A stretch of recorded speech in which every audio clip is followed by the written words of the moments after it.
Hablamos de educación a esta hora y muchísimo en la agenda. Comenzó oficialmente el año escolar. Está también la situación de Atacama. Hoy se entregan los resultados del CIMSE y está al teléfono de ADN hoy el ministro de Educación, Nicolás Cataldo. Ministro, bienvenido, buenos días.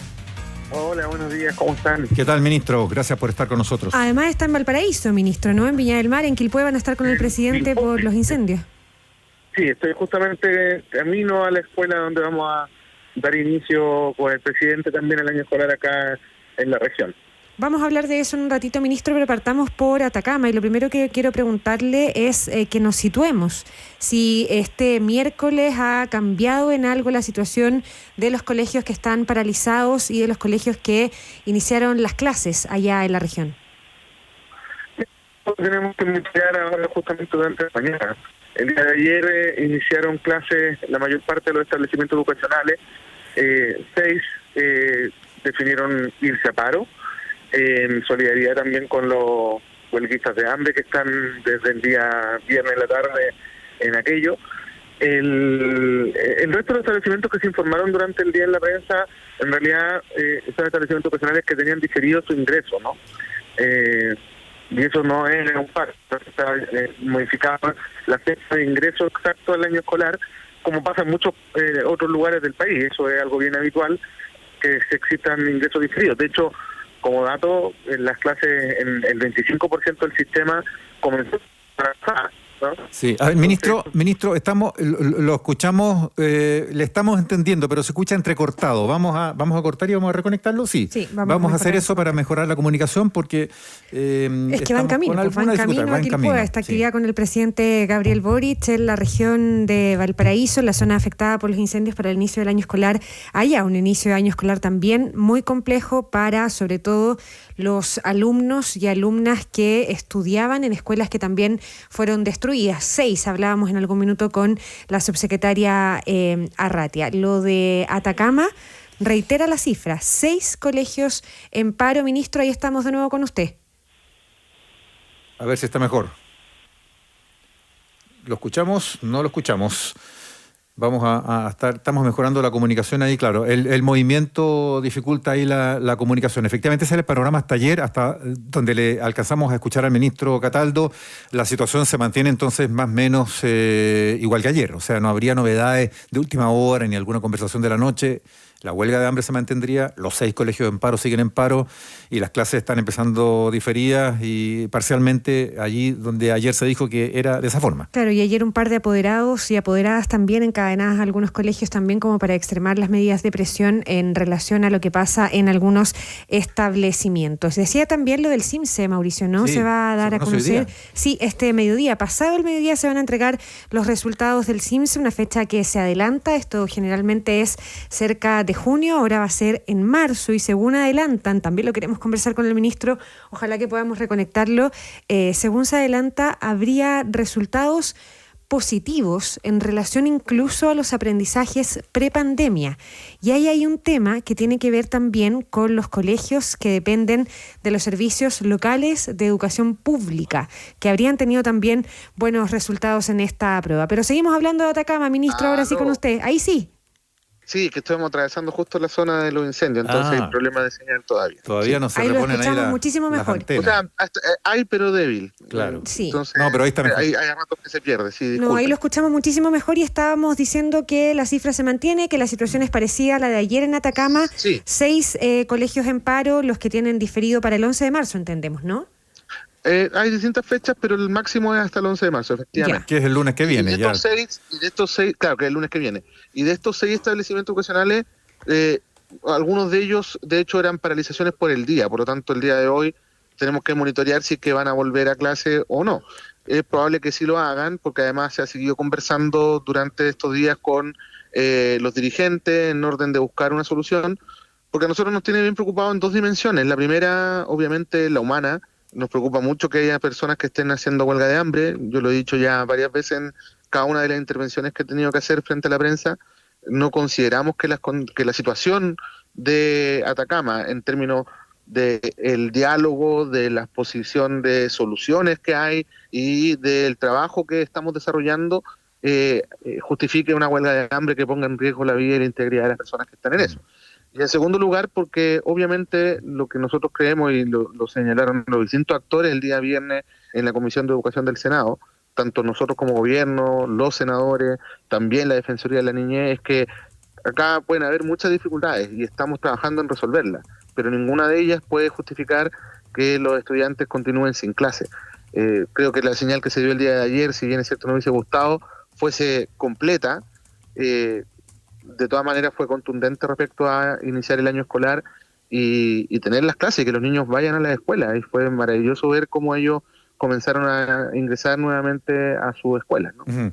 Ministro, más allá de la explicación que hay para cada punto del problema, ¿cómo entender que haya pasado todo este tiempo y que estemos iniciando este año escolar de nuevo con esta situación? Después del largo paro de los 83 días del año pasado, que nos ocupó 3 meses, se echó a perder todo el segundo semestre, se dañó a los alumnos que estaban dando la prueba de acceso a la educación superior, la PAES, bajaron sus puntajes, hubo consecuencias.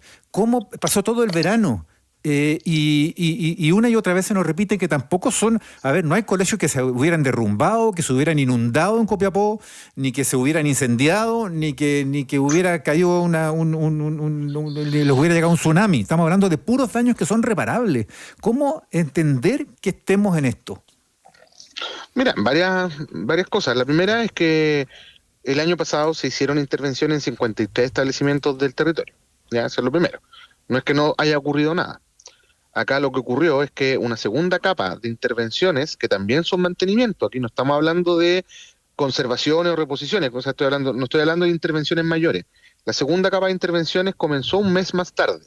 Y efectivamente comenzó un mes más tarde porque se hicieron las licitaciones, dada la situación de mercado de construcción del territorio, se declararon desiertas estas licitaciones. Y las personas que en ese minuto estaban a cargo del servicio local, que eran subrogantes, ¿no? Personas que ya estaban bastante atrás en la línea de sucesión del titular, que está con un sumario, ustedes lo saben, no quisieron llevar adelante los tratos directos y las acciones administrativas que correspondía hacer en ese minuto. No se les puede obligar, ¿ya? Porque evidentemente son funcionarios públicos de un servicio autónomo y además en una situación bien excepcional, que es llegar a la máxima, a la subrogancia de la mayor antigüedad en el servicio, es decir, ya absolutamente fuera de Ministro, lo regular. pero en ese escenario no había posibilidad de intervenir de otra manera. Eso, no, porque cuando uno... antes, o sea, es una muy buena... Porque, perdón, ministro, es que le meto ahí otra cuña ahí en la pregunta, que es el hecho de que estamos hablando justamente de que todo el sistema de desmunicipalización consistía en hacer menos autónomo, que no dependiera de cada municipio, de los recursos que tenía o que no tenía. Yo te saco de este error, Mauricio. La discusión que se dio en un principio consideraba un poco menos de autonomía, pero todo el debate que se dio con la oposición de la época tenía que ver con dotar de mayor autonomía al servicio local. Entonces, efectivamente, y la pregunta que hacía Paula es muy buena. Ustedes preguntaban, bueno, ¿no se podía intervenir? No teníamos facultad de intervención. Por eso es que nosotros presentamos un proyecto de ley en el mes de diciembre, en el marco de la ley de reajuste del sector público, una propuesta de construir una figura de interventor, director ejecutivo suplente, ¿no? Se rechazó en la Cámara de Diputados. Pero no había ni una forma de intervenir, ni siquiera como cuando la licitación queda desierta, como para entregar recursos. Estoy pensando en otras alternativas, ministro, pero es que cuesta entender que una reforma que se hizo para desmunicipalizar, para desatomizar y para que el Estado central tuviera más control de la educación pública, tenga ahora como gran problema que el Estado no puede intervenir. Mauricio, mira, si me dejan explicar, sí. podría explicarles ministro, al detalle por qué pasa esto. Yo entiendo la indignación, a mí también me indigna y me frustra, pero permítame explicarlo.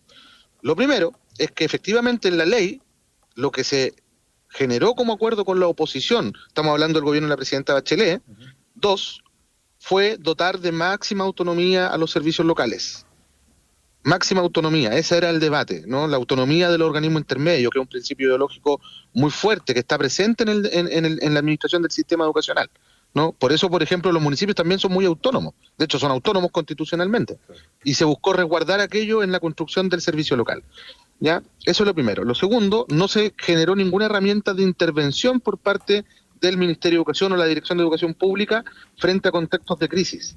presentamos en el reajuste del sector público, y esa era parte de la planificación que teníamos nosotros, la figura del interventor, porque efectivamente cuando se declaran desiertas las licitaciones, se tiene que ir a hacer trato directo, pero cuando las personas que están a cargo del servicio, producto de una serie de destituciones o caídas de las personas que les corresponde la titularidad, no van a arriesgar o tienen poco incentivo a arriesgar, porque no son funcionarios de confianza, no son directivos estratégicos, es un funcionario con el grado más alto del servicio y no va a arriesgar un juicio de cuenta o cualquier situación de sanción administrativa por cientos de millones de pesos que son los que están involucrados en estas licitaciones. Por eso es que queríamos un interventor. Lamentablemente nos rechazaron eso en el mes de diciembre en la discusión de la ley de reajuste y volvimos a presentar la misma norma en el mes de enero. Y esa sí fue aprobada, pero eso significó que recién a fines del mes de enero pudimos iniciar el proceso de nombramiento de la persona que llegó en febrero a ejercer esa intervención. Y créanme, en el mes de febrero se avanzó lo que no se ha avanzado en meses. Entonces, yo comparto la indignación. Esto nosotros lo planteamos en la Comisión de Educación del Senado, en Atacama, lo conversamos con los senadores. Obviamente me hicieron ver el punto de que ellos no lograron llegar a ver la norma porque se rechazó en la Cámara. Claro. Y bueno, en fin, Ministro, aquí yo creo que no se trata de buscar culpables, más bien es como... Claro, ¿cómo mejorarlo?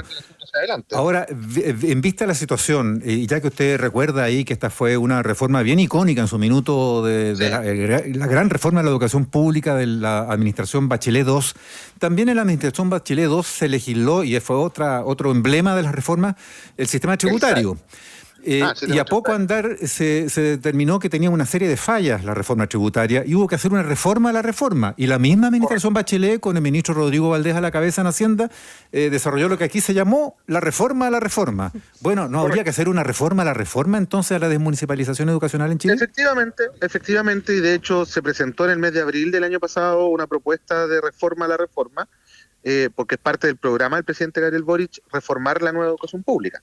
Sabemos que tiene dificultades y nosotros vamos a presentar una indicación sustitutiva, dado que ese proyecto de ley no se ha movido en la discusión legislativa por considerarse insuficiente. Yo comparto ese juicio, de hecho por eso es que nos comprometimos a presentar una reforma que va a ser ingresada al Congreso en los próximos días, va a ser durante este mes de marzo y es parte de la planificación que tenemos justamente porque es uno de los componentes de la estrategia para hacernos cargo de la corrección que debe sufrir el proceso de la ley 21.040, que es la que crea estos servicios locales. Ministro, en lo inmediato, estamos conversando con el titular de Educación, Nicolás Cataldo, en lo inmediato, a su juicio, ¿cómo se soluciona lo de Atacama? Porque ya tomó ribetes bien parecidos a lo del año pasado, a lo mejor no en la dimensión, por cierto, pero en esto de que el gobierno dice que avanza, los profesores dicen que no, agudizan sus medidas de presión con huelga de hambre, una que lleva 6 días. Entonces, ¿cómo se soluciona en lo inmediato lo de Atacama, a su juicio? Mira, yo creo que lo principal es mantener aperturado el diálogo y objetivizar con mucha fuerza qué es lo que se ha hecho y lo que no.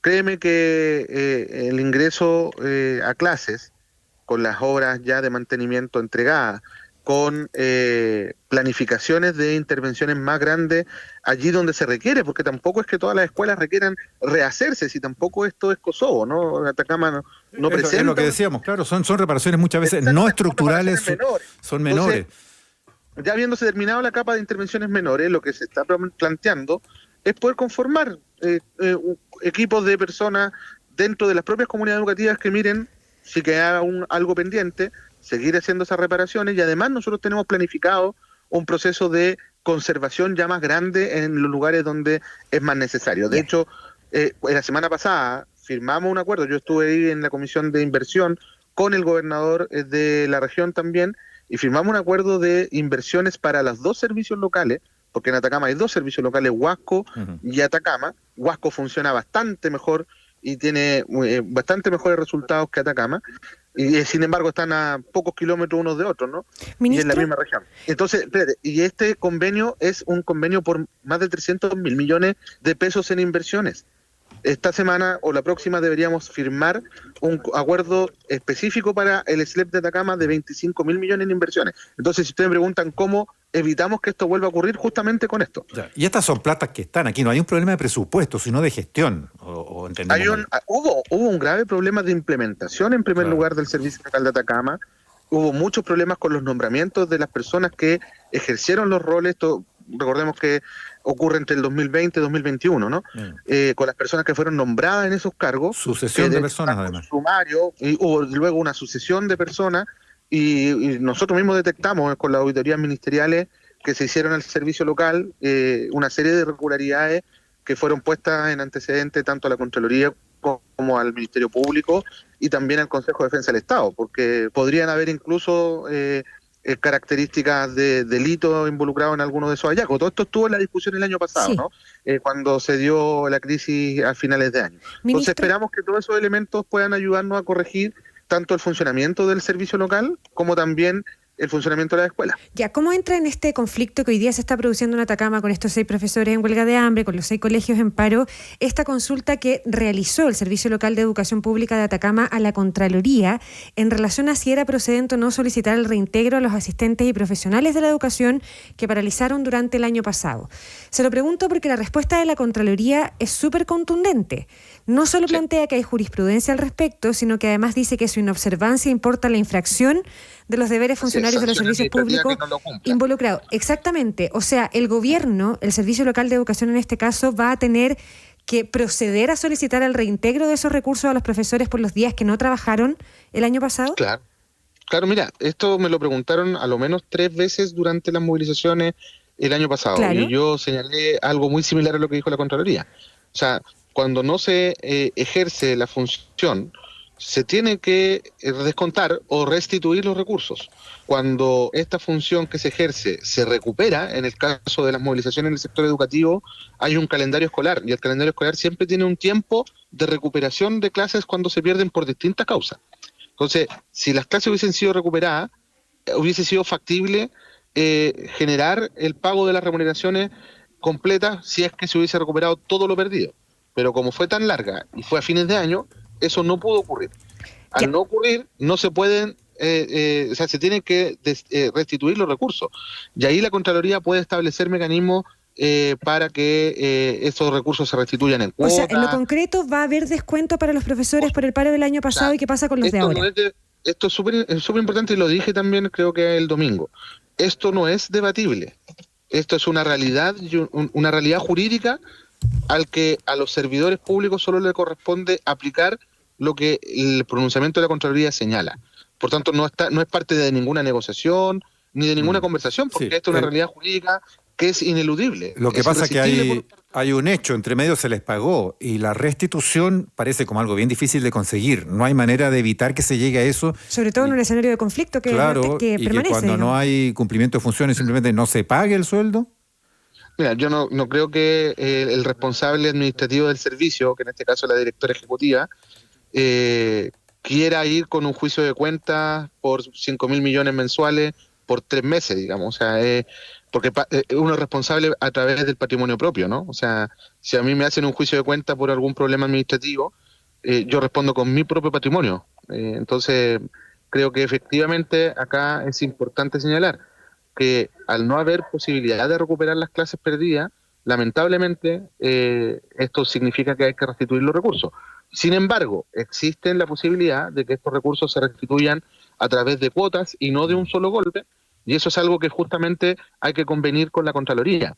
Y en eso está la discusión. Nosotros obviamente podemos acompañar y nos comprometemos a acompañar a los profesores y profesoras y también a los asistentes de la educación en este proceso. Pero lo que no se puede debatir, lamentablemente, es que los descuentos tienen que venir. Ministro, sabemos que se va a entregar el resultado de la última medición CIMSE a mediodía o pasado el mediodía de hoy. ¿Es verdad que viene bueno el CIMSE? me obligan a hacer spoilers de no, pero es que, ministro, ya está el spoiler.